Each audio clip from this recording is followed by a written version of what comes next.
10 people long or so. Anna is also going through carburetors with you guys, so I think she's doing a good job with that. You guys got some grades from her, so as far as my book goes, it's going well. If you have questions after you talk to Anna, you can come talk to me. If you have questions after you talk to me, then you can go talk to Anna. But should go well with that. It does take 10-15 minutes a person. Part of that is, and why I'm making this a long announcement, is I don't want to rush through talking through the carburetors with each individual because they're complicated. So I'm trying to, when you're the person talking to me, give you pretty close to my undivided attention, unless somebody has a really short something. So we are trying to kind of give the person I'm talking to the attention. So if you're walking up and you're just waiting to say, hey, can you put me on the list? You can interrupt with that one. You can say, hey, can you put me on the list? Yeah, we could even do like a sign language. We could do like, that would work as well. If you're waiting on it, you've got a bunch of labs you can do. This, after today's lecture, will take you pretty close to all the way through lab 11 as far as lecture goes. We might touch on some other stuff a little bit, but you can work forward on the labs, especially when you're putting carbs on or off. Engines. Now Tim Peake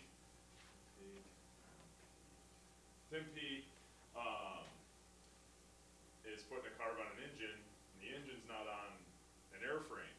So hopefully you guys that are trying to knock out 2 labs at once, my lab and Ryan's lab, will have your engines together and running before the end of class, because otherwise it's hard to give you a grade.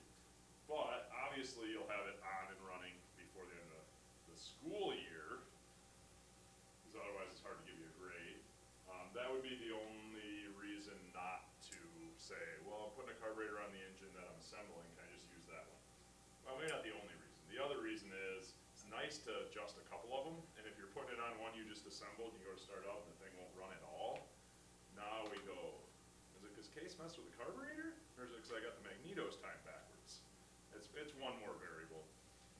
But I don't mess with them too much, so should be good to go there.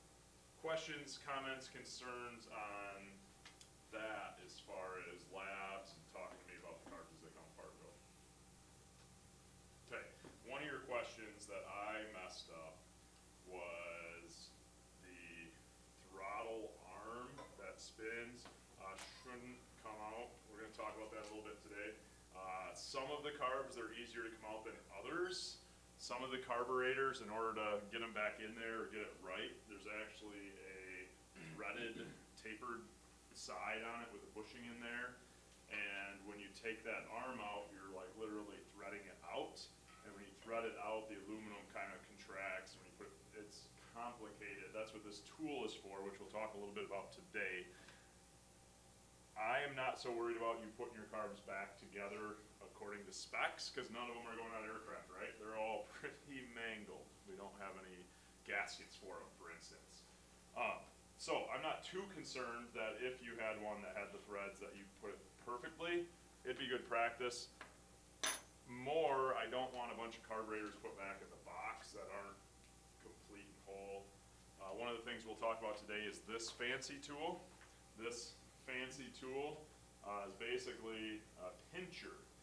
So on this side, there's what looks like a flathead screwdriver, and we got a couple slides later, but basically you get this thing pinching, oh, now I messed up, pinching the screw that holds the throttle plate onto the throttle shaft, and then when you tighten that, it like squeezes it really hard. It basically deforms or puts what looks almost like a flathead screwdriver, but on the thread side, on the far end.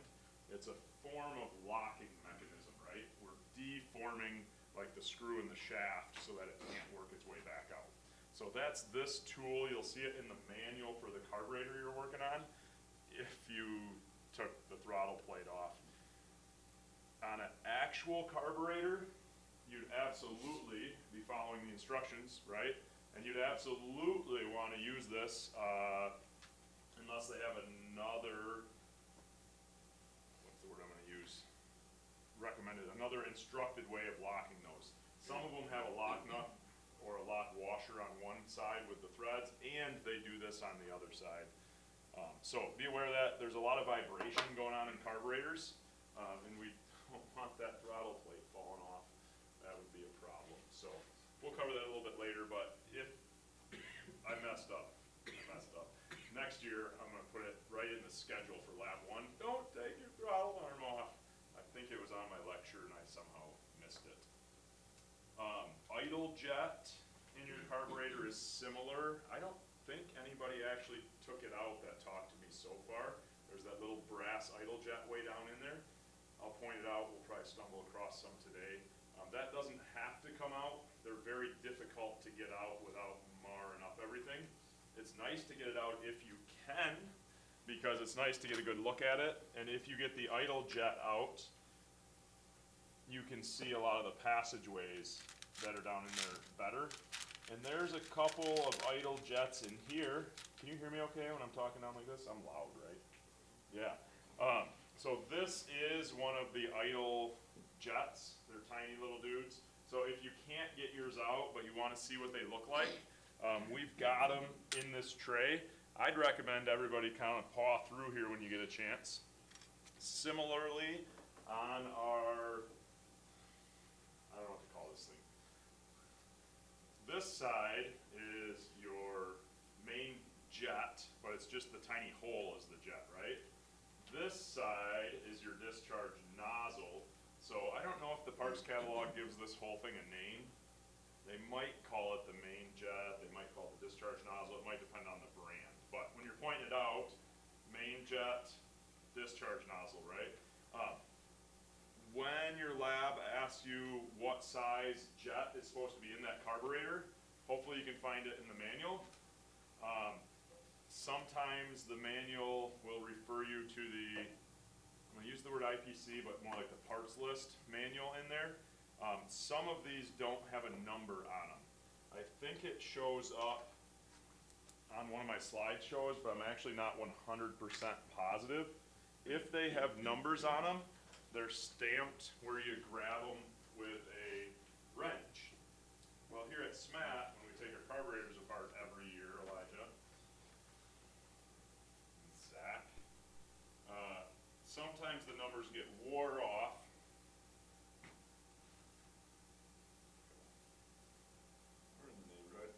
This one, well, I'm just trying, oh, there we go. Oh, right there. Okay, this one, there are no numbers. You basically can't see them. I don't know if they were never there, or we just used a wrench on them too many times. This one, if I come around, oh, there we go. That's 702. Can't be a 50L. So that must be a 702. Does everybody see the 702 on there? No? Got bad eyesight. Got bad eyesight. Is it just because his eyesight's bad? There it is. Now does everybody see the 702? Okay, I'm assuming that's all yeses. That's where the numbers should be on these things. Some of them don't have them on there, so it's best to find it. Your carb might not have the right jet in it, right? So when you document it, if it measures different, label it somehow. Be like, somebody at SMAT must have changed my jet out.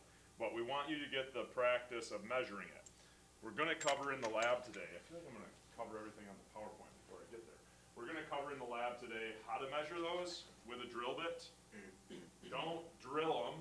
We don't drill it to the right size, but it's such a small ID, we don't have measuring tools that measure that. So you use a drill bit, which you know the size or you can measure, and you just say, hey, which one passes through? We wouldn't wanna like thread it in, you know, whoops, that one was too small. Not anymore, right? So that's how you're gonna measure the bottom side. And if you want to measure a couple different jets, once again, they're in the box. Putting that presentation for today. I'll open it up, yeah. That was the very first thing I said while you were sleeping was, I guess you'll have to watch mine, and I'll open it up after class. Okay, let's get rolling then. Primers, we're actually starting with primers, and we're like, well, it's weird, right? We're in fuel metering class. primers are kind of. Now, I think Christina did she cover them in more fuel systems with you guys, or not at all? A little bit? We might be playing the same game, me and Christina, going, that's not really my class. It's so I'm gonna cover them a little bit, and if we miss something, you can review with me. But primers there's a bunch of different styles on our opposed engine. You know what, let me move this for you, Does that make it easier? In our opposed engines, we typically, especially on the old one, will have a manual primer, this is if it's carbureted, in the cockpit. Usually it draws the fuel from the gascolator. Good job, just making sure you're awake.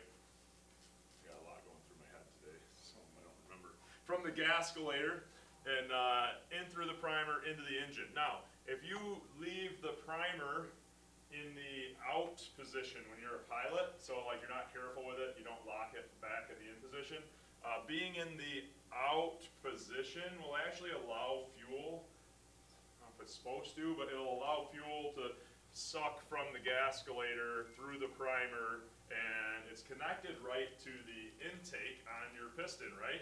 So it can be sucking fuel and dumping into there. So you do have to be careful as a pilot, or mechanic if you're starting an engine, that when you're done, you have that in and locked. There are other primer faults that could accidentally allow fuel from the primer through there. So be aware of that. Usually the primer is only going to squirt it into one cylinder. That's another thing that's interesting. Never understood that. I guess it's just one line going to it, but get that one cylinder to fire, and hopefully the other ones catch back up when the idle discharge on the carburetor gets going. So that's typical on a carbureted engine. Another way to prime your engine, you guys that have an accelerator pump, you can push the throttle forward, right? Now, the issue with that is you're priming into basically the manifold right above the carburetor. This primer, you're supposed to, before you crank the engine, pull it out and prime it, and the fuel sits up here, right? Basically, a primer that's on the throttle, if you don't have the engine spinning, so if you're not cranking and you go prime it twice, you just squirted fuel into the manifold, that's going to drain back down through your carburetor into your air filter. You're making a pretty serious fire hazard. Zach's smiling at me like he's either lit one on fire before. I haven't lit one that I know of. Okay.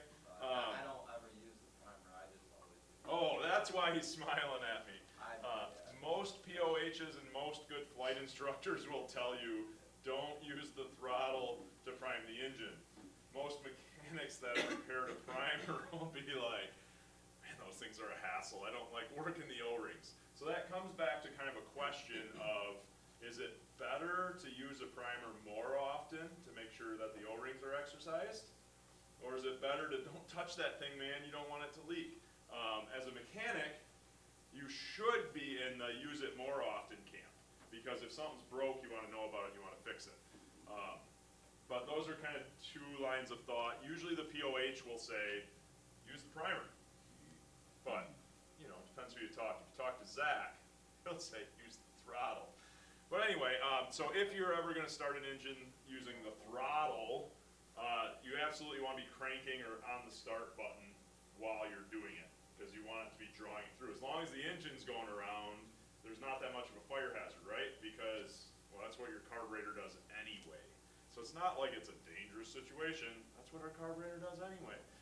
But once you stop cranking, that's the time it could be a problem. So let's say you guys are here at SMAT, and you're working on an airframe that's got a accelerator pump, and you know, you're just adjusting the throttle linkage. So you're like, I'm going to push it in, then we're going to adjust it, then we'll pull it out. Is I hit the stop? Yeah, I hit the stop. Oh yeah, push it in again. Is it the right distance? Yeah, it looks good. No, it's off. I got to adjust it. Pull it back out. Push it back. Oh my word, we just put all kinds of fuel all over the manifold and it's down by the air filter, and you just caused a fire hazard that you weren't even thinking about because you're sitting there squirting the primer in and out, in and out. So I took a little bit more time to explain that, even though it's not on the slide, to be aware of it. The other one is, might be this slide, might How many of you guys have squirted yourself in the eyeball already? One, yep, two, we won't point you out. So you're working on your carburetor, you took it off the airplane, and you're looking at it, and you work the throttle. Oh, man, right? Because the accelerator pump will get you. So I hate safety glasses, but you should really wear your safety glasses when you're working on your car, taking it apart. It's got an accelerator pump. I've squirted myself in the eyeball with the gas in it this year. Multiple times. I'm like prepping your classes, right? And I'm like, oh, so I'm walking, yeah. So wear your safety glasses, because obviously you're not thinking about it when you're going to squirt yourself. Okay, radial engine. What do you think primes on this bad boy? Anything special? Anybody want to take some of my class for me? Top cylinders. Is that what you said? Yeah, I heard it over here. Top cylinders. We don't want to prime the bottom ones because it just kind of, it's not really in the cylinders. So we're only going to be on the top cylinders. So I think we did a video once where we started one. We'll talk more about pressure carbs and some stuff with radials later. But yeah, we pretty much just prime the top. So if this is a 9-cylinder, is that right? I think that's a 9-cylinder. What cylinders do you think are going to get primed? They'll do more than one. That's the interesting part.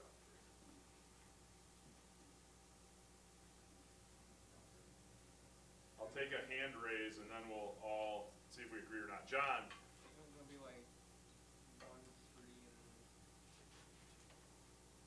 something I don't remember. Oh, see, this is a double layered question, isn't it? It's a double layer. Anybody else want to take a stab? Josh, or you just doing this because your hair is so awesome? I'm jealous. 5, 2, 3, 8, 9. I didn't see a hand, I just hear mumbling. Leo? Oh, Leo? 1, 2, 3, 8, 9. 1, 2, 3, 8, 9. Is this one? Yep. Which one's 2? Next one. Oh, there we go. That's the trick question, right? Is how are they numbered? On a radial, they just go around. So 1, 2, 3, blah, blah, blah, blah. This has to be 9, 8. Yeah, I would agree. Most likely 1, 2, 3, 8, 9 is where we're going to be at. I doubt they're going to throw into these a little bit lower, but is that 8, 8? Come on, brain. Communicate with the hands. So anyway, that's going to be pretty common on a radial. They're just going to prime the top ones. I'm sure there are radial engines that only prime one, but it'd be pretty unlikely because by the time it gets around to fire it again on a 9-cylinder engine, one cylinder going bang probably isn't going to have the horsepower to get it through 8 more huffing and puffing before we get back to that prime one. So typically it's going to be the top cylinders, and it's probably going to be half of the top cylinders up top. I picked 1, 2, 7, 8, 9, but yeah, we're in the neighborhood. I also put a likely to cover my tail. All right, fuel inject, yeah. You probably thought 1 started. I'm thinking 1 here is what I was thinking. 1, 2, 7, 8, 9. That was the way my brain was. Because is this one 1 or is this one 1? You think this one? You think that one? Yeah, so we were looking at, we would have figured it out. We would have looked at the case and said, which one's cylinder 1, right? We would have figured it out. Okay, fuel injected engines. Now I know we didn't do fuel injection systems yet. We've touched on them a little bit, but fuel injection systems, remember they got the pump and then they go into the FCU out to the distributor. So a fuel injection system typically does not have a primer on it. When you use that word typically, but 206s, fuel injected, on an older 206, it might say you're going to start the engine with a primer. Pretty interesting. It's a little bit weird to have a primer when you have fuel injected, in my opinion, but hey, whatever they do. Normally, we don't have a primer on fuel injection. On a carburetor, the fuel is metered, or it's drawn into the engine based on air pressures, right? Going through either the venturi or our, I'm going to use the word fake venturi, throttle plate close to the edge of the thing, or just the throttle plate outlet, so it's sucking. On fuel injected, if I turn my electric boost pump on, my pressure from my fuel pump is actually the force that's pushing into the engine.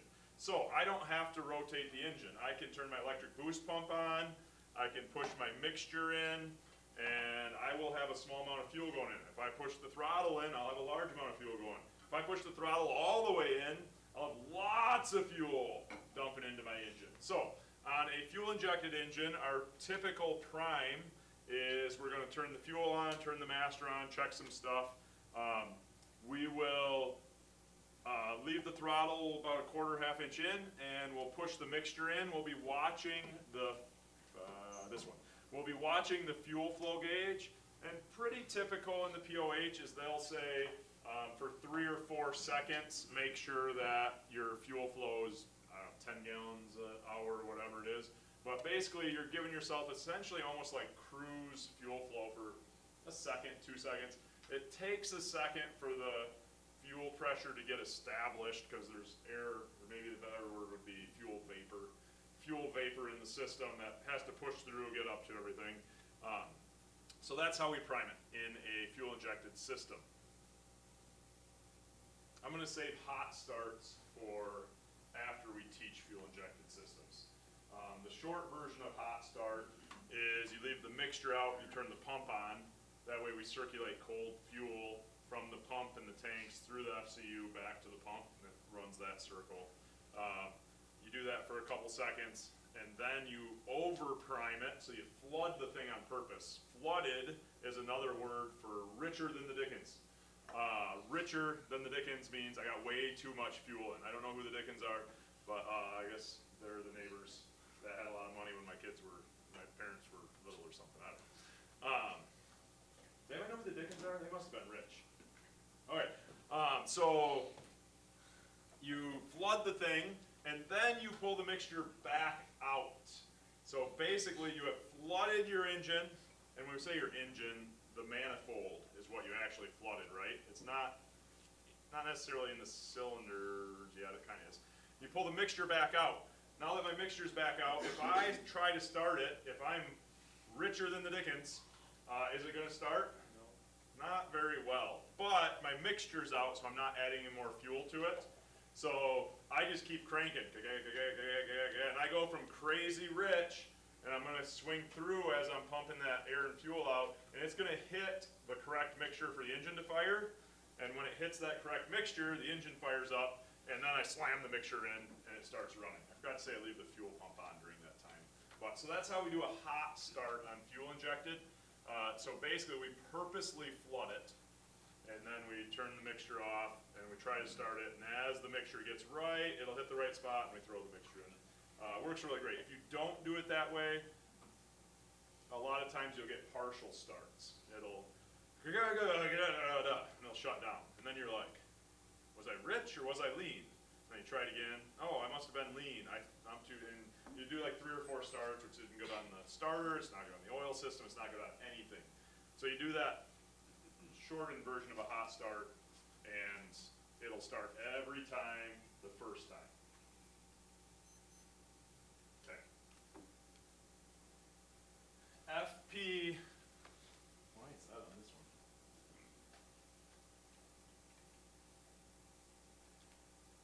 When you remove your fuel lines from anything, say your carburetor, you're gonna pull your carburetor off, cap your fuel line. I should do a better job of coming around to you guys and checking your actual engine when you show up to me with your carburetor and looking to see that sure enough they capped the fuel line. This image is from a crash. I believe people died and they went and they inspected the aircraft, and that fuel filter is the fuel filter from the FCU. So that's not from the strainer, it's not from the tanks, and it was basically loaded up, and they went to take off, and the engine died because there wasn't enough fuel flow, and then they died. So that is an item, that filter on the FCU, that will be on a lot of 100 hours, possibly 50 hours, a lot of maintenance items, so just be aware of that. We'll cover it more when we get to fuel injection stuff. but I think the reason it's in my slide right now is kind of introducing screens. And anytime you open a fuel system, cap it right away. We don't want to give dirt or debris an opportunity to get into our fuel system, especially your carburetors have tiny little holes in them, right? So we don't want them to get in there. So we got some other screens. Oh, story time with Uncle Case. One other story. I've told you guys about the story that I got left behind in the village in PNG, right? Two guys. Wait, you sure? They climbed a tree. No. Oh man, this is a good story. See, I love this story. This is one of my favorite stories. So, Uncle Case, am I old enough to be Uncle Case? Uncle Case is flying a float plane in Papua New Guinea. If it starts ringing a bell, well, you just have to suffer through it. I'm with Luke, and we go pick up a lady with tuberculosis. And on the way there, they said, hey, we got somebody that got attacked by a pig. And we were like, oh, where are they? And they're like, they're in this other area. We thought, okay, we'll pick them up on the way back. And we land the plane, and I got the satellite phone out, and I call up Chris Cook at the base, and I'm like, hey, Chris, what's the location here? What's going on? Luke's loading the patient. And they said, I don't know. They said you don't have to pick him up anymore. I guess the guy died. We're like, oh, well, that's too bad. Okay, so we get the lady loaded up. We pray with her. We take back off. Once we're in the air, the radio works. And they sent us a message over the satellite. And they said, actually, you got to go pick somebody up yet. We don't know what's going on. The story's weird. Just stop. Oh, okay. So we go land. And we land the plane. We pull up. I say we. I was flying. He was just riding along. I land the plane, and they bring a boat up next to us, and there's two dudes in the boat. Well, there's like 8 dudes in the boat, but there's 2 dudes in the boat that got attacked by a wild boar. Turns out like a 300-400 pound one is what they're guessing. The boar got away, so it's a guess. One guy got stabbed here, right through his chest with the tusk. And the back of his arm was like peeling off because it cut him so bad, blood everywhere. The other guy had got ripped the bottom of his leg, blood everywhere. It was pretty terrible. And they both weren't moving much, and we're thinking they're going to die. But we already got the tuberculosis lady in the plane, and we've got her caregiver in the plane, and we got me in the plane, we got Luke in the plane. We're already like right next to overloaded, right? We don't got room for 2 guys that are bleeding to death in the plane. So we're trying to figure out what we're going to do. We bandaged the guy's arm up, and the decision was made. The guy with a bandage on his arm, he's going to have to take the slow boat. So it's going to be 6 hours to the medical clinic for him. He'll spend the night, and then he'll take the bumpy 4-hour ride into town. So we kind of get that decided, and I lean over, I take my cell phone, and I start snapping pictures of his chest wound. And I said, hey, if we're leaving him, we should take a picture of his arm to send to Chris so that when he shows up at the hospital knows what to expect. So we unbandage his arm, the expensive army compression bandages that we don't have that many of them, but you know, and we unbandage his arm, and like half his, this is a bicep, what's this one? Half his triceps like flopping around. And it's like, put it back on, put it back on, put it back on. It was gross. He wasn't bleeding that bad anymore because I don't think he had much blood left in him. So I says to Luke, Luke, he ain't gonna make it. Why don't you leave me behind? Sounds kind of silly to put it this way because I was like, I always wanted to see how long it takes to get from here to the village anyway. Like I'm here in Papua New Guinea so people don't have to take this trip. So I was like, yeah. So he's like, okay, I'll leave you behind. Call me on the sat phone in an hour and I'll let you know if I can pick you up or not. Because he had a flight after the flight we were on where he had to go way out to May River where I got malaria and pick up some missionaries and bring them back. And they had a 2-hour canoe ride to get to where he was meeting them. So he couldn't cancel that one. They were already, I think, paddling out to meet him. So he puts the patients in the plane and he goes to take off and it's like 97 degrees and like 100% humidity. And he like doesn't get off the water very far. You guys are trying to figure out what this do to fuel metering. We're getting there. Hold on. We're getting there. So he takes off, and I'm having watermelon with the community, and I go walk and look at this guy's house, and there were some Muslims that had moved in, so I got to present the gospel to the village in a way. They were kind of Christians. They were Christians, but they didn't really know anything about Muslims. So I actually got to share what Muslims that believed that Jesus was a teacher, but he wasn't God, They don't believe Jesus died on a cross to be the sacrifice, the payment for their sins. So I got to present the gospel to these guys. It was kind of a fun, experience. Got to hear the story of why we had two guys instead of one guy. The father was in the gardening, and this wild boar came in and attacked him. The two sons went in to help him, and they got cut up bad. The dad died. We picked up the sons. So I'm having fun eating watermelon going, not such a good story after all, I guess. But the plane took off slow. I call them, yeah, we're going to come get you. We're a little bit delayed. When I took off, cylinder number 5 wasn't burning, basically. Oh, not good. So the plane came back, and because they were watching the EGTs and everything really good, by the time he got back, he had already determined cylinder 5 is not firing, and we think it's because we have a plugged injector. How did they know? Finally got there. Oh, you didn't have this class yet. Yeah, you did. You had this class. How did they know number 5 had a plugged injector? Higher pressure. Higher pressure where? Everywhere. Everywhere, yeah. So it looked like the fuel flow was high. But the little wheelie guy said the fuel flow was low. Our fuel gauges did not match. And cylinder 5 was very cool because it was running, well, whether you want to call it extremely lean or barely running. So Rob Hovenden quickly pulls out the fuel injector, washes it out with hops or hoppies, whatever you call this stuff, puts it back in, does a leak check. They fire it up, yeah, it runs. And that was when I called, and they said, yep, we're going to come get you. So takes off, it's running good. He comes back, he gets me and 2 guys to care for the people in the hospital. We go back, he takes off for May River, and they get back like 20 minutes before the sun goes down. So we made it, woo, Samaritan Aviation. Because they knew to look at my fuel gauge versus my actual fuel flow, and that when one injector gets plugged, my fuel flow is going to look like it's higher even though it's not.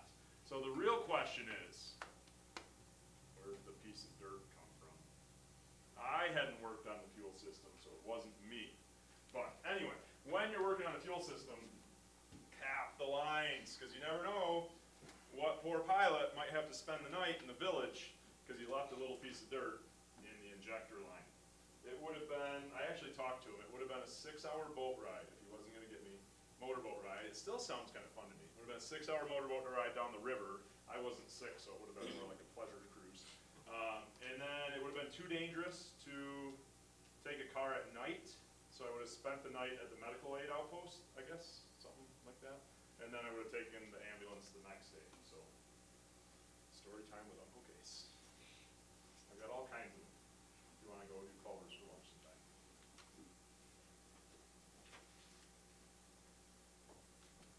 There it goes. Carburetor screens. You guys already saw your inlet screens, right? This one is one of the terrible ones where you actually have to take the fuel line off to get to the screen. These ones look similar because the fuel is going through. If you're a fortunate fella, you'll have one of the carburetors where you can take the screen off without taking the fuel line off. Those ones typically look more similar to this. Almost every time you're taking any gaskets, anything off that has a gasket, especially on a carburetor, you're going to put a new gasket on. On yours, you're not, right? So I gotta say that. But when you're really working on them, you're gonna put a new gasket on these things every time you take something off that has a gasket. Here's a picture of some of the locking mechanisms. You guys don't have to put locking mechanisms back on the ones you're putting together because we just go through a ton of them. But pretty typical to have some sort of locking mechanism. It's hard to see on this one, but there's an aluminum protrusion here that sticks out so that the copper can't spin. So that keeps the copper from spinning, and then the ears are folded up around the edges of the bolt so that the bolt can't spin. So there's a whole bunch of different styles here, and when you explore this box someday, which hopefully you will all do, you'll see we got all kinds of styles of those, and my understanding is every time you use one, you put a new one on, because we don't want to take that metal and bend it, and then bend it back, and then bend it, and then you're weakening it. So you will use a new one in the same way you'd use a new lock washer every time you use a lock washer, because it is a form of a lock washer. Does the fuel injector systems also have a last chance filter, like a finger filter? This is typically the last point that you're gonna be filtered on a fuel injected system. Because when we get a little further, coming into this thing will be what we call unmetered fuel pressure. Coming out, we use the word metered fuel pressure. And we don't really want anything that could get plugged or restrict beyond here. I'm trying to think on the distributor. The distributor might have a screen built into it, but you're not allowed into that distributor. So if there is one built in, it's not something you're gonna mess with. And we got fuel injector class coming up. I had mentioned this the other day. Who can repeat back to me, what is that guy filtering? Air? What air? What kind of air? I might need a hand raised. Somebody that's got like some confidence. Nobody? It's the side of the carburetor, pretty much at the Venturi. Not impact air. Not the idle, well, maybe eventually, but it's gonna be our main air bleed. So, we talked about it before, the air comes in the bottom of the carburetor, and often from around the back side of the Venturi is where we get our main air bleed from. So the location of this is basically right at the Venturi. So the air is coming from around the back of the Venturi, which might be dirty air. Remember, if you got the carb hot, it's not filtered. So that might be dirty air. So this is kind of the first place to catch any small particles, pieces of grass, that kind of idea. Dust, I mean, the dust will probably still go through it, but gravel, bird feathers you just hit, that came through the main air bleed. So that's what that one is before. In that particular carb, it might even be the one I have over here. That's gonna leave there, go up to the top of the carb to our, this is a MA 4-5. Why would we move to the top of the carb? Help me out. I'll give you a clue. There's 3 types of economizers.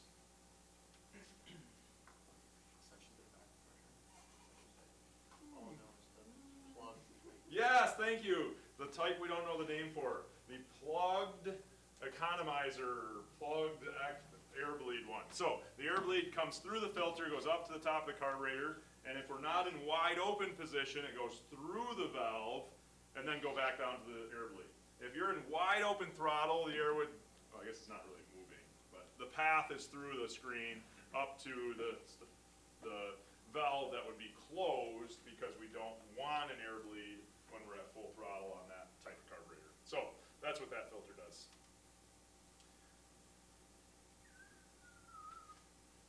Reuse the image.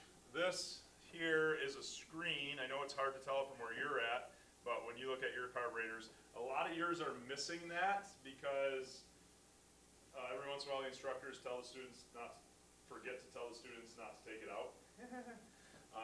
So a lot of the air bleeds on the smaller carburetors had a screen there to filter the air from the air bleed on those ones. A lot of yours don't have this because they've been taken out. When you take it out, they get bent and they're almost impossible to put back in. So there are almost always, I would say there's always going to be a screen on the main air bleed. It's just where is the screen? It's pretty often going to be in one of the holes in the split, unless you get into a bigger carburetor where they start putting it outside there. Okay, let's take a break.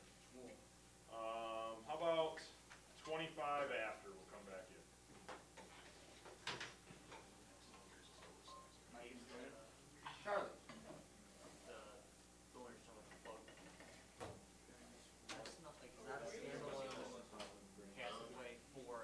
Charlie.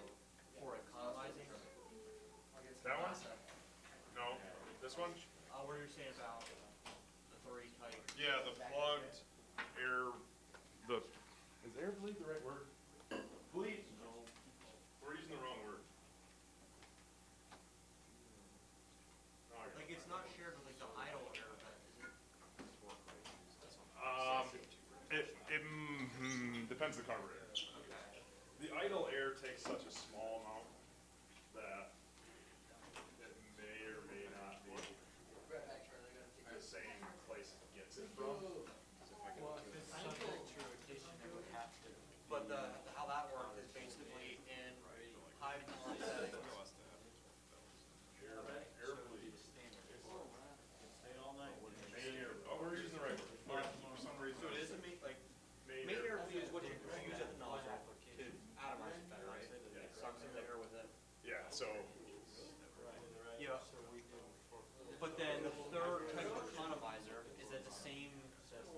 concept, same system, or you? So the three types are the elimination of the air bleed system, which is what this one has. That, okay, yeah. So here's the filter we're talking about. So the air literally comes from behind the venturi through that filter. It actually goes, if I'm not mistaken, it runs into one of these and over, comes up to this area, where the valve is, and then goes back down. So when the throttle is open or closed, it plugs off the air. Is that the same system as this?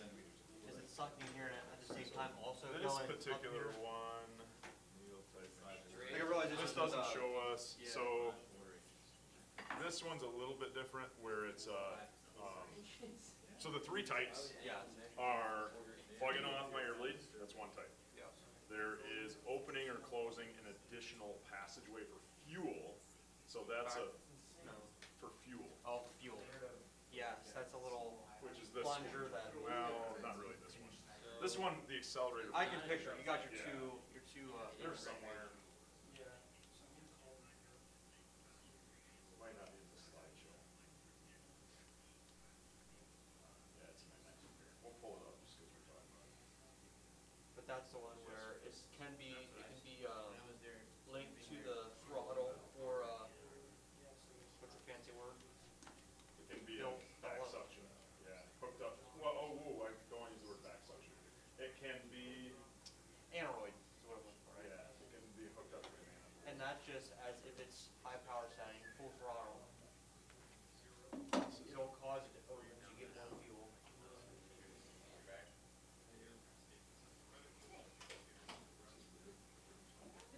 Alright, there it goes. There's the picture we Yes, wanted. yeah, so So there's that's- the one that opens or closes to the fuel. So then the third one is the back suction economizer. That's what most of the small cars have.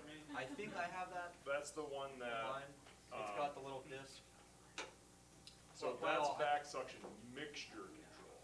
So don't But I get your think it economizer. still is, I think it's both. I think it's that for the mixture and, I Yeah, need it to is walk it both. through with you. It is both, but the disc is for the mixture. Right.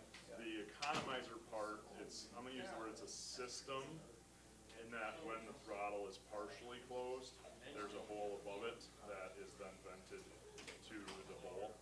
So Yes. when we have a little bit lower manifold pressure, because manifold's above the plate, right?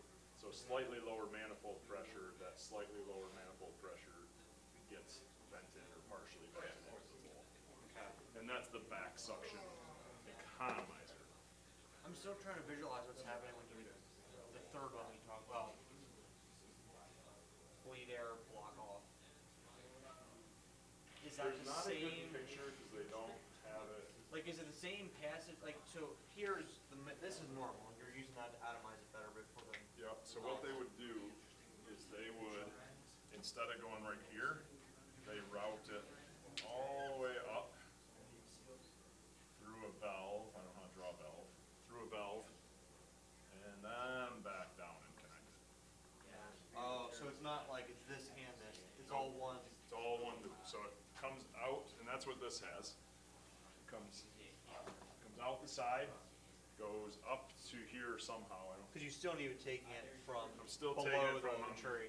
well, or the at backside. You Yeah. could take it from way down here, I guess, but. But just not, Yep, so it's from behind the venturi, all the way up to the valve on this one, and then all the way back down. and how is it blocking it off? Like, would It's a that be it's a physical valve that is cast inside here. And it's blocking it off when you If you have get a full power chance. setting. If you get a chance, it'd be interesting for you to take this apart and pull it out.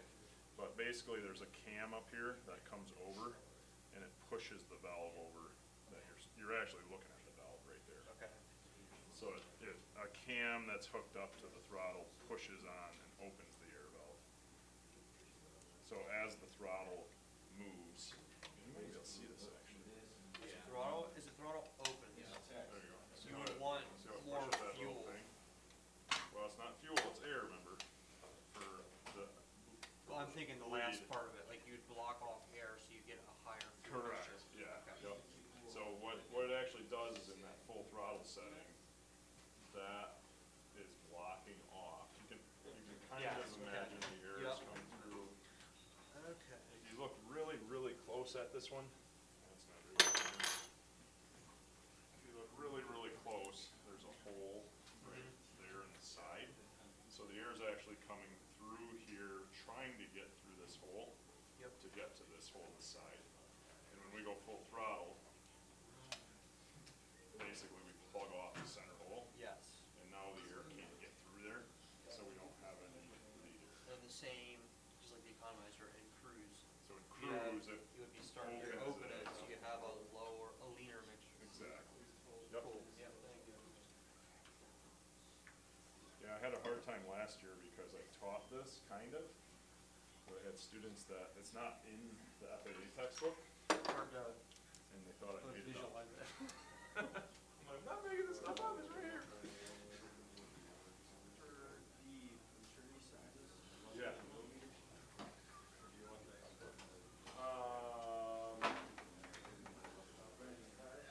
What is the maintenance? Does it say? Okay.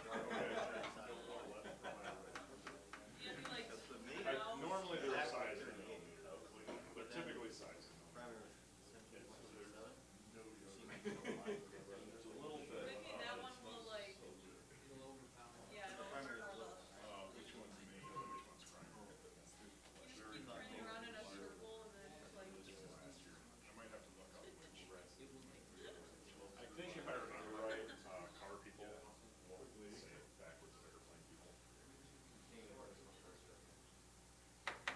I think I'm more just looking for sizes. Part of this is just to get you to be like, oh, if I see a number in there, as long as it's lining up with the way it should go.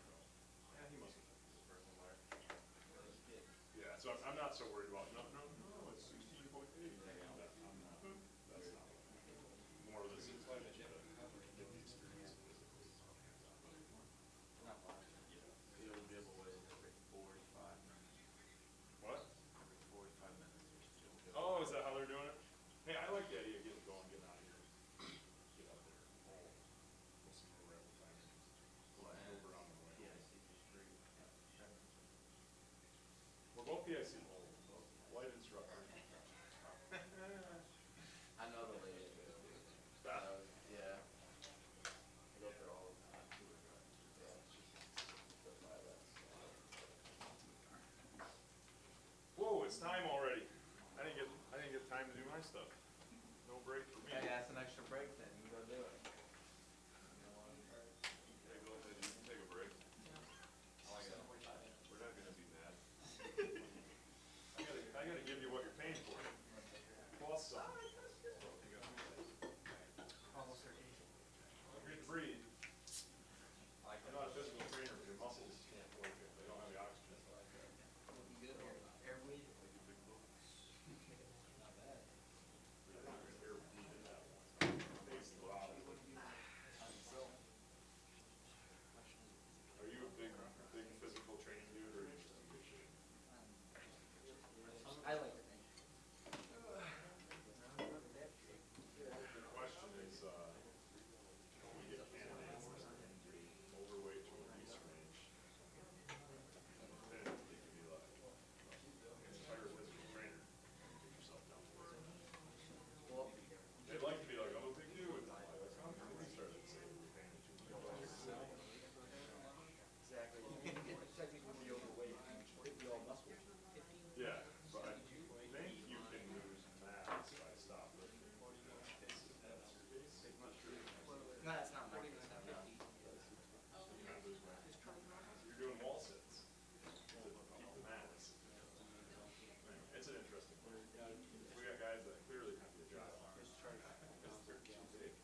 side here, I recommend taking those out when you're gonna talk to me. Actually, you're gonna have to have those out. I carry the little thing around, but you're gonna wanna take them out and point at stuff.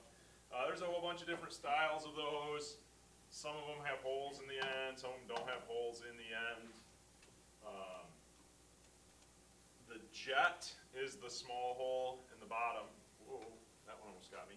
Small hole in the bottom. The discharge nozzle is where the fuel comes out in the top. That one looks weird. So you absolutely have to have the right jet. You can measure them with a drill bit. Here's some of the pilot, I call it pilot, excuse me, sorry. Idle jets. They're pretty small little dudes. Take a look when you get a chance.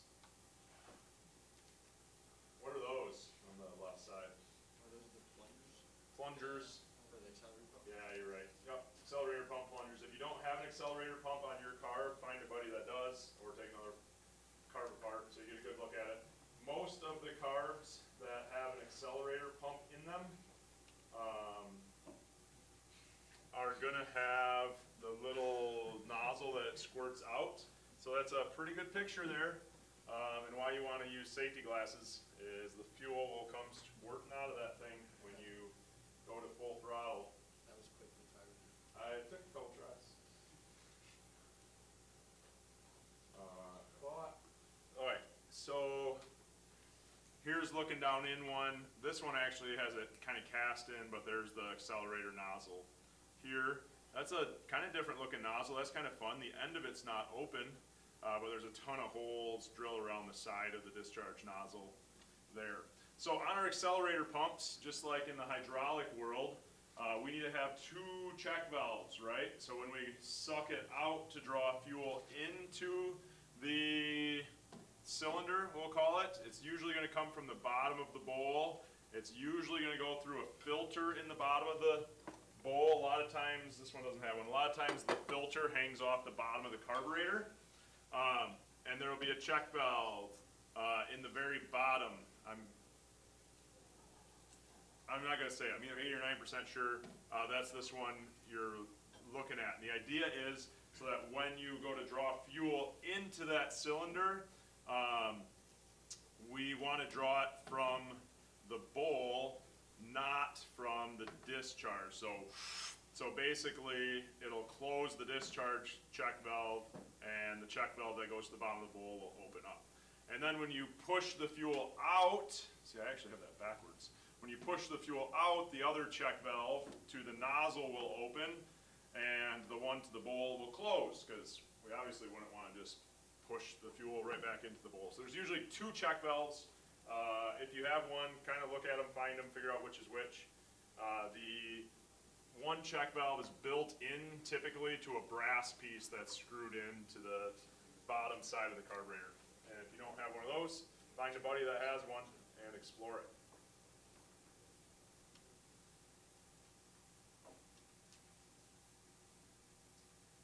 These are the idle mixture adjustment needles that screw in and go in there to plug that very top hole. These are a line of various float needles or float seals. So here's a blown up view of you got a float hanging down below, and typically they've got a spring-ish thing on there.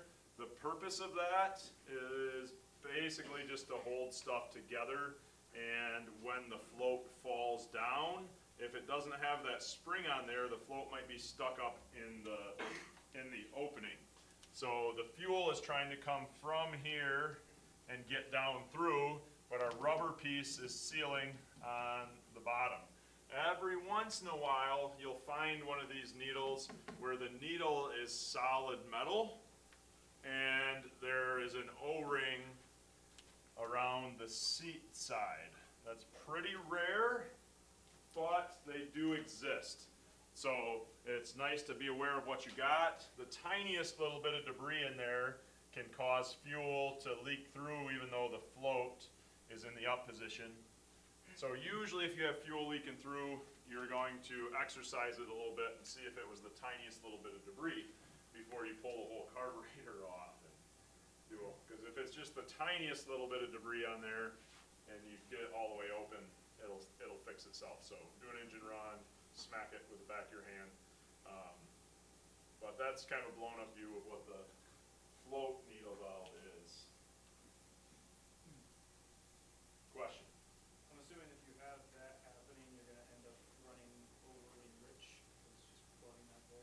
That's a good question. I think we covered later. I don't have a good slide. So yes, if that happens, the engine will run overly rich because our metering forces are the air on the top of the fuel versus the air in Venturi, right?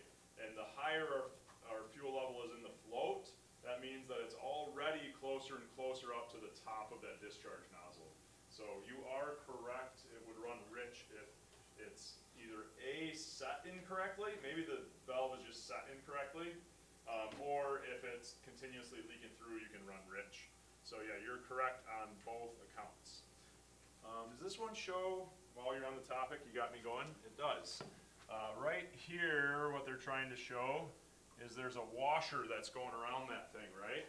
So there's a couple different style floats we're gonna deal with in a minute. And the seat for the float valve unthreads, it can unthread, and old school and or depending on what float you have, in order to adjust where the float's gonna shut the fuel off, we've got two options. One is I can adjust where this needle is when the float's here. So it could be a tab that I can bend and the little needle can move up and down a little bit if I bend it. The other one is we take the seat out and we can put more or less washers underneath that thing to actually move the seat where it's gonna be in relation to where the float's pinned. And I've had a couple people tell me, they must have found in their manual, something about you can put up to 7 washers under there. Is that right, Sydney? Yeah. Something like that. So they're a specific part number washer, but you can get some adjustment out of them by putting that under there. On some models, that's what they're asking for. These are obviously all floats. Who can tell me the difference of what you're looking at there? Brass, plastic. Brass, plastic, you have something fitting? Well, yeah, I was gonna, actually about the previous slide. So I actually ran into that once. We were up north, ice fishing, we made a snowmobile, and for whatever reason, at some point, it just randomly started running like garbage, just like super rich. Yep. I'm like, what in the world? And it just happened, it still ran, but just horribly, super rich. And we were actually ice camping, so we were staying out there overnight, ice fishing. And in the morning, we went out to go start the snowmobile to get off the lake, and It's out of gas. no. Oh, okay, sorry, keep going. I was We're just trying to pulling guess. and pulling, and it's like flooded. We're like, oh, that's weird. So we pulled the plug, sure enough, the plugs are just sopping wet.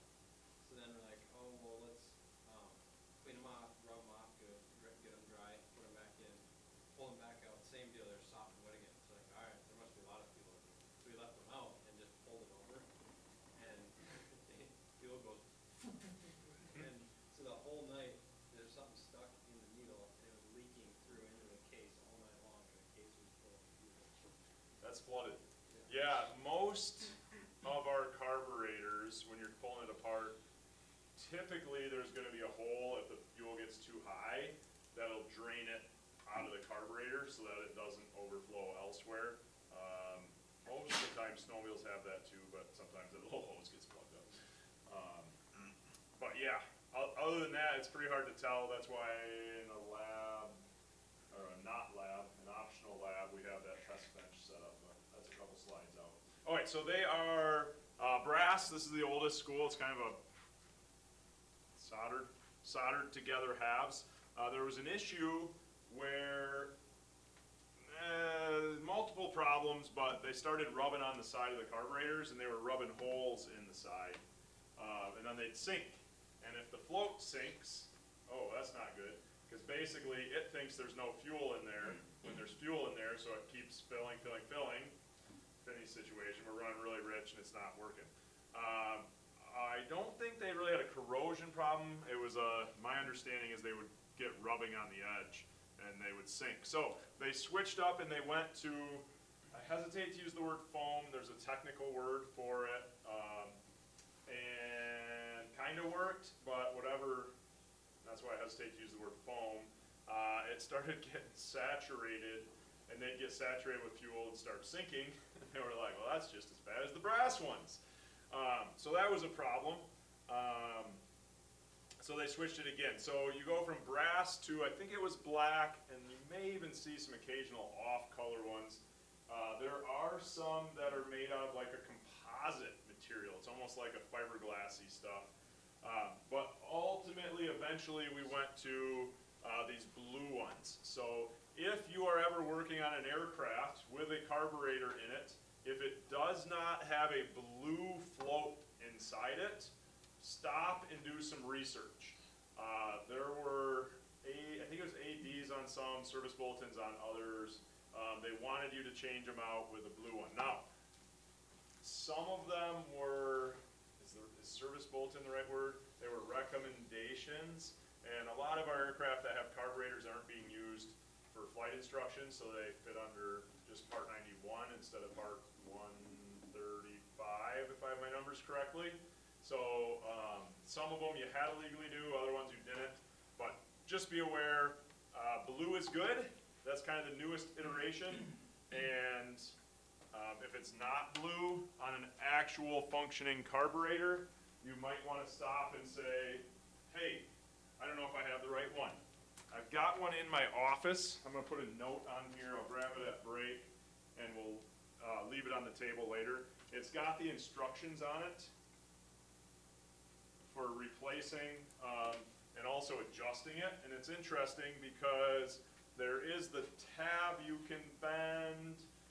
You could still do the shims. They kind of give you some options. They give you some options. So it's a good read if you get a chance. Is there something else on there I gotta say? Okay, there are a couple different ways to do the fuel. Level, adjustments, or checks. If you're, I see that hand, if you're reading a prepware question, the trick is trying to figure out what kind of carburetor they're talking about. Oh yeah, better go. The previous, slide, the blue is the paint or? Nope, it's that color.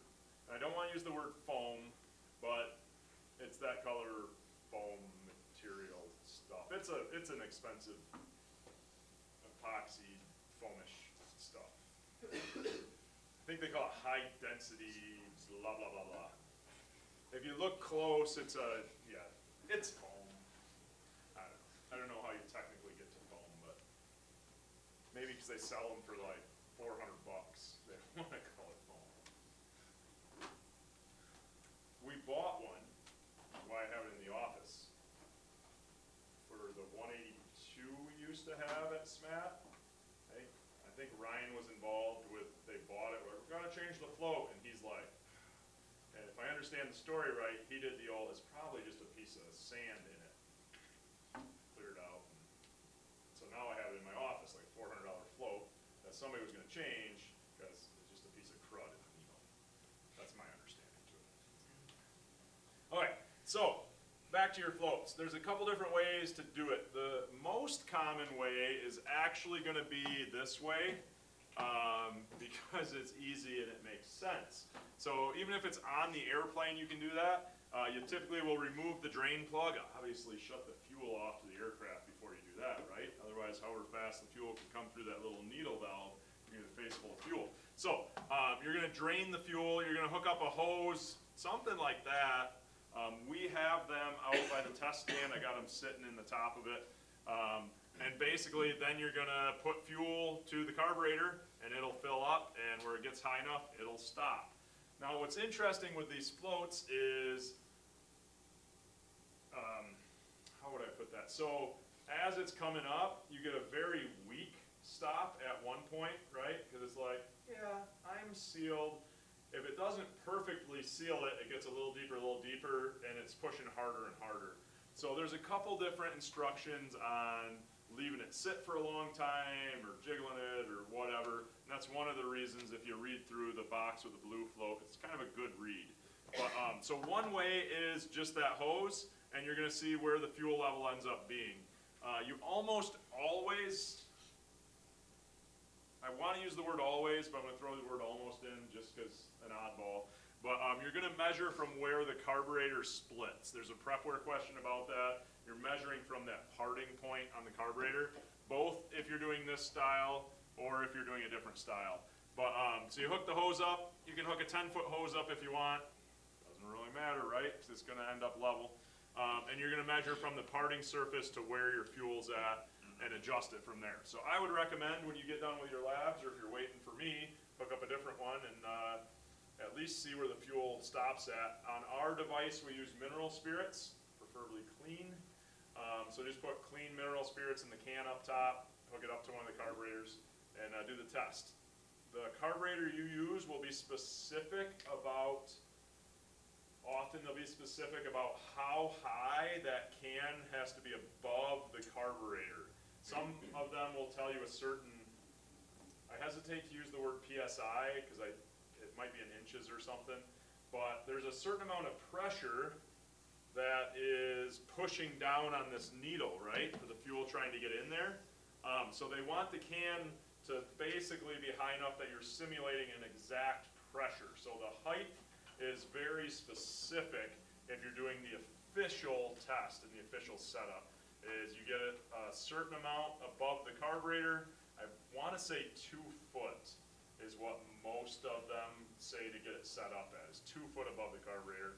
But you'd want to read the manual for whatever carb you're doing. And then let it fill. Other ones will have you do a measurement. Now this measurement is just a carb upside down, so I don't know how I got that picture in there. Some of the measurements will say, hey, this is how you check it when you're done, but you have to have the whole thing assembled and it's tricky.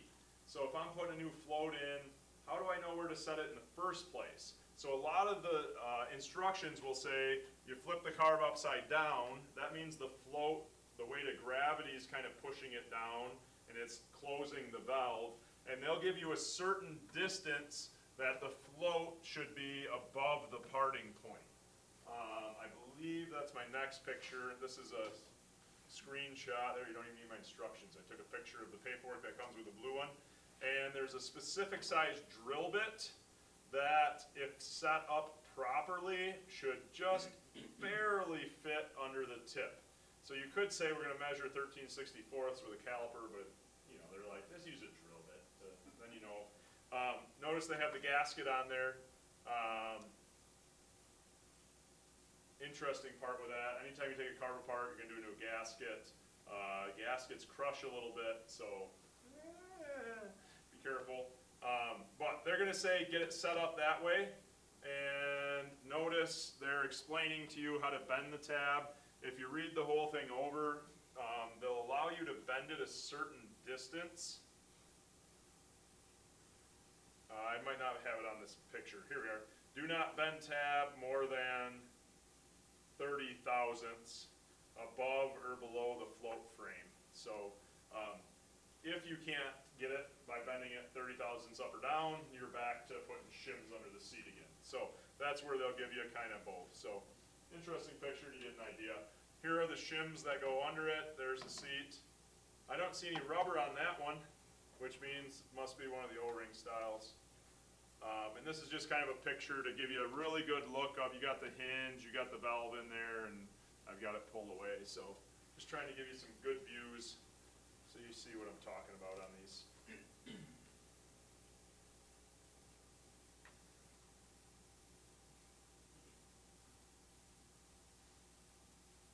I threw on here, I've got to say it at some point. I wish I had a better picture inside the carburetor.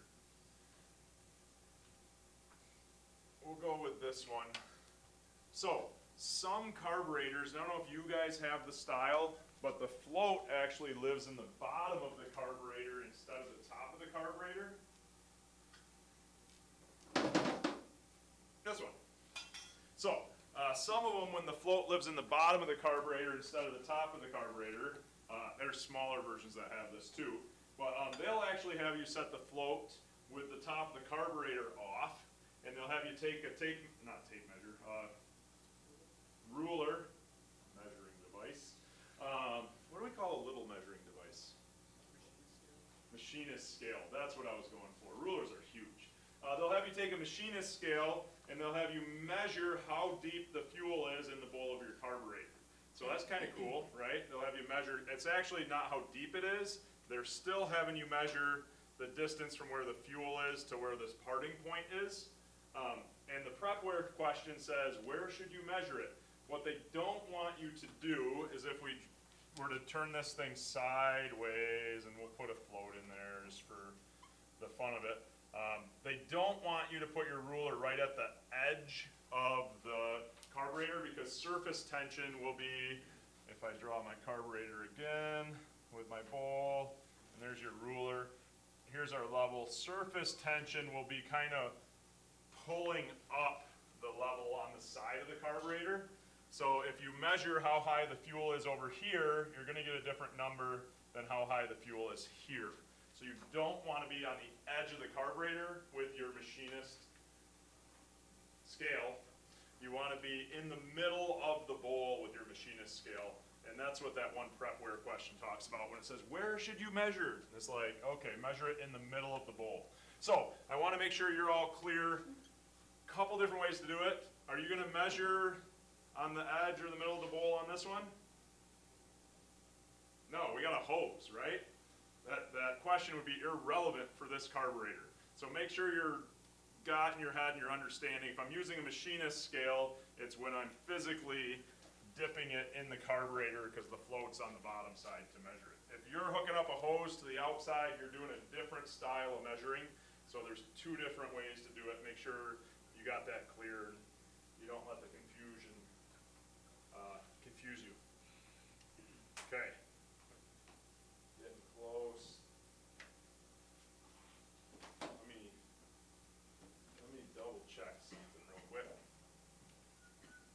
Okay, good. My slideshow agrees with me. 2 slides till a little break.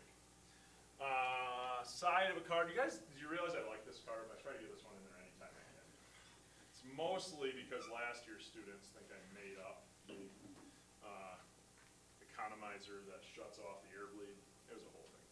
So, if you, well, that's not this carburetor anyway, that's this one. Sorry, wrong card. If you get a chance to look at it like Micah did with me on that air bleed elimination one, I'd be happy to show you. You can actually see the valve that moves and shuts off the air bleed. Okay, this one, here is our, somebody shout it out. And you get 2 points if you get both parts right. Say what?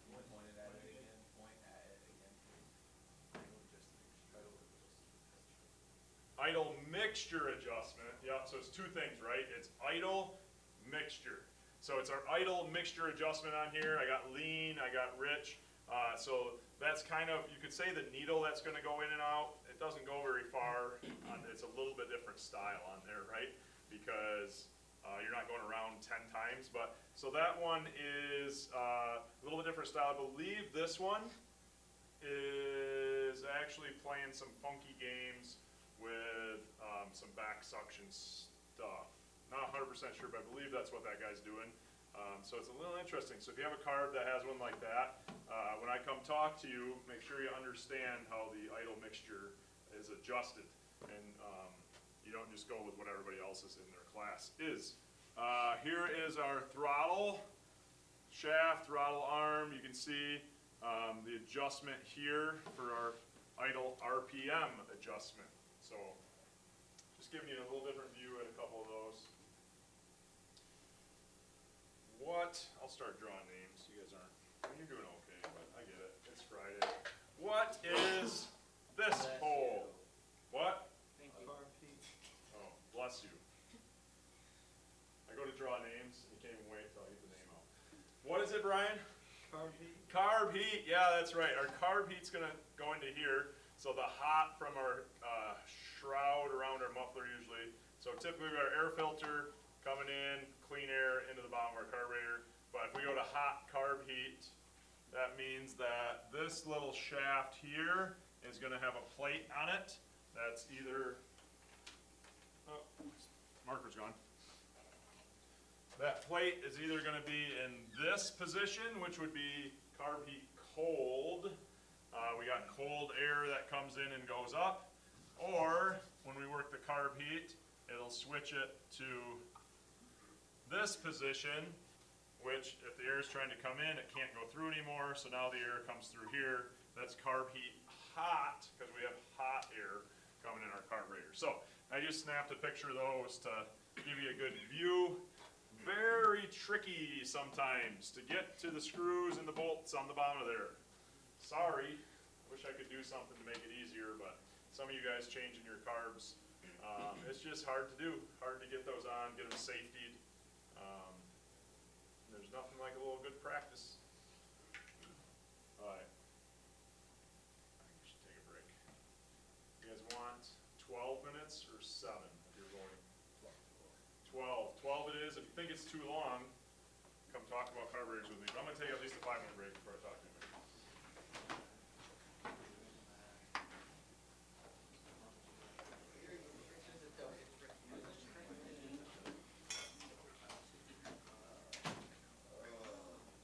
Is this the one? Is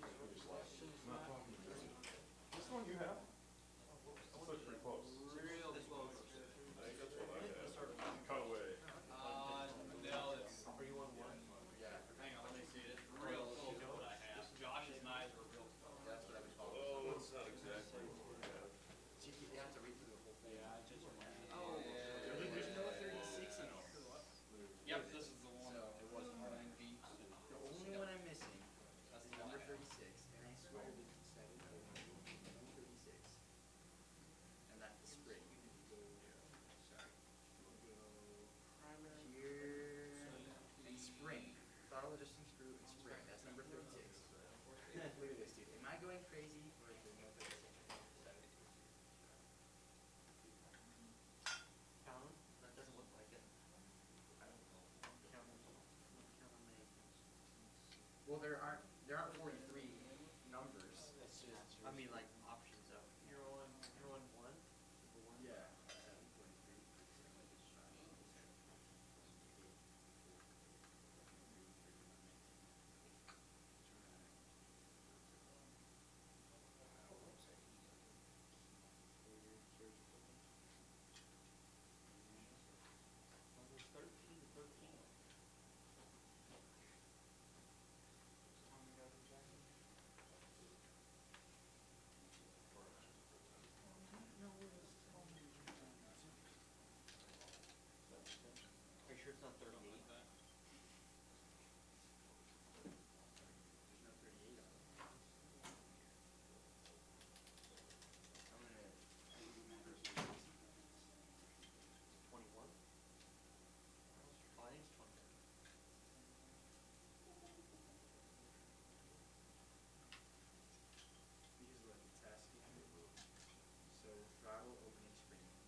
some of these are used on both pages.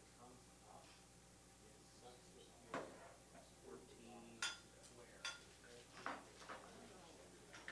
Crazy. No. No. So also look at this. Using the assigned carburetor, you disassembled for lab 2A. You must be referring to 1A. 1B.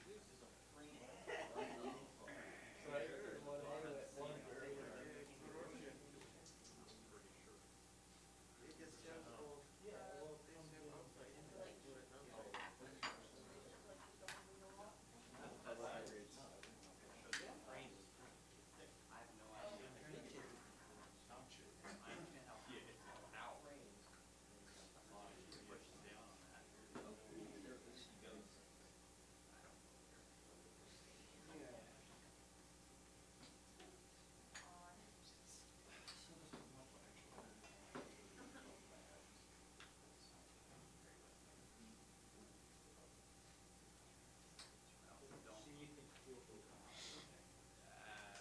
Yeah. It's gotta go out under pressure, so it's gotta go out on the downstream. So it goes down there, out, and then shoots up to there. How did you look at it? I don't know. You can explain to me how the idle mixture works too, because I don't understand that. I understand what it does, just not how it works. How long do you go? 7:45.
Corbin, have you heard of or kind of ending of a push through business?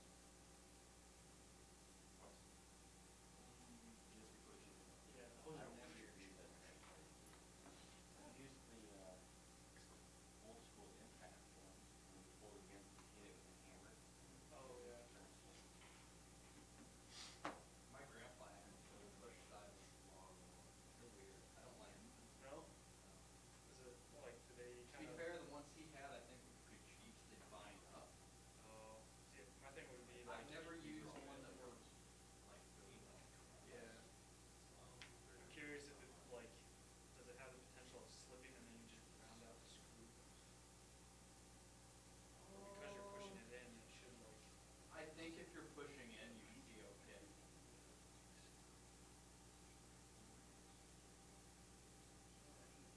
Tempted to try one out, but.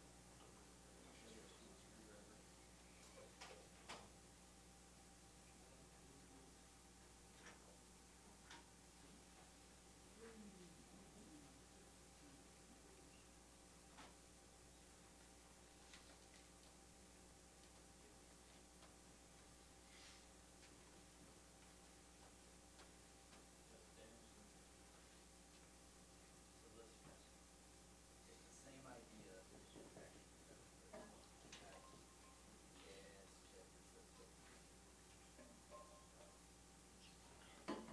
Japanese industrial standard is a Phillips that isn't good. It's a Phillips that actually works and can be used on the Phillips and Just in time. sucks, yeah.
this class, I realize there's a lot of terms, terminology, you're jumping around a bit between stuff. I could go slower and less and see if you pick it up better. No. I tend to try to loop back and hit it a couple times to reinforce. So I love feedback, especially if you do it at the end of course feedback. I think only 2 or 3 have been doing that at the end of the course. So, take some notes and be like, I think it would be better if you, I read it. Don't always listen, but I read it. Love to hear how you guys think it's going. Okay, the last part of this is actually pretty quick and we'll be out in the lab. It's just fairly important, so I didn't want to totally skip it and rush it before lab. So we have changed the paint scheme, right, to red up here. But here is our deal for hooking up to a carb. So you see it hooked up to that carb, leaking all over the place when I took the picture. Roughly 2 foot. Notice I kind of put it on a stand. So if you're following a manual, that's kind of the setup they're looking for hooking up to your carb and checking stuff out there. This picture here is actually zoomed into it. It's really hard to see, but can you just barely see the line right there? And here's zoomed in even further on the exact same picture. You can just see the fuel line. My guess is that float's set a bit low. I think it needs to be adjusted. If you were going to add shims or take away shims, because instead of having the fuel where it's at here, we want the fuel here. Would you add or take away shims, Steven? You're the lucky person drawn out of the hat. We'll give you a clue. The float and the seal is up in here. So you're going to add shims or take away shims. If you're not Steven, be thinking about it, because you could be next. Luck of the draw.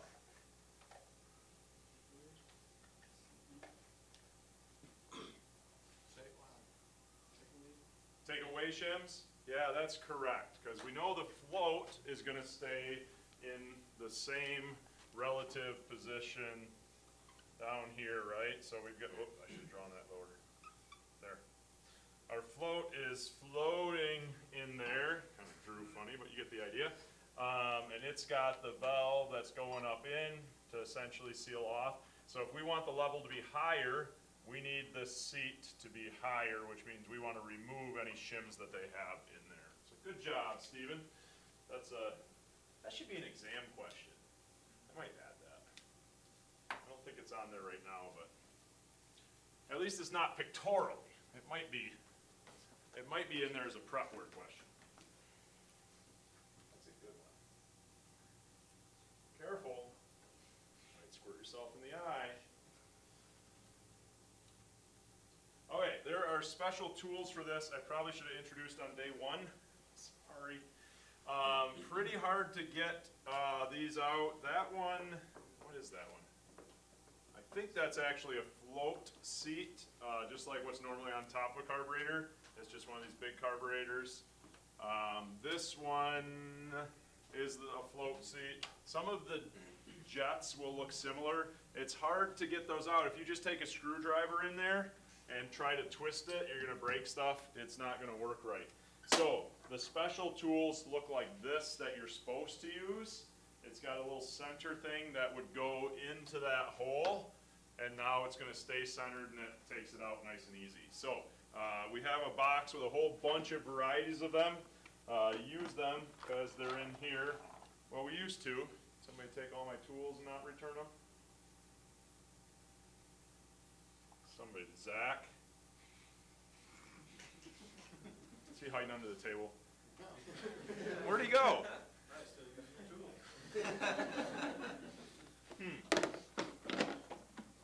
Good timing, Zach. Absent. So there he is. We were just talking about some of the tools. Do you have that yet? Wasn't you? Yeah. Somebody else in class So anyway, those are the kind of two normal ones. This one's actually a chisel, and I think Dean wrote on there carb removal tool because it's finely ground to be just kind of the right shape because we don't have like a ton of those. So if you want to get that out, sometimes using a big flat screwdriver will work just fine. A lot of times you'll strip stuff out, so there is a specific tool. The back side of that one that I showed you is actually a socket, so you can apply pretty good force to it without having stuff slip. So those are available in here if you need them. There they show somebody using the socket on the back of it. Put it in.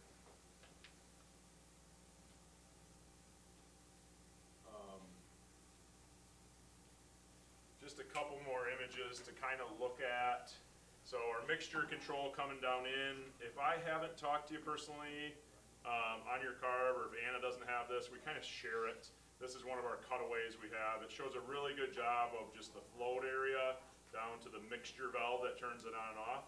So is this one a back suction mixture control, Zach? We're picking on you. Yeah. No, it's not. No, this No, one. that's the one that I have. That's Yeah. that's the valve one. That's the valve one.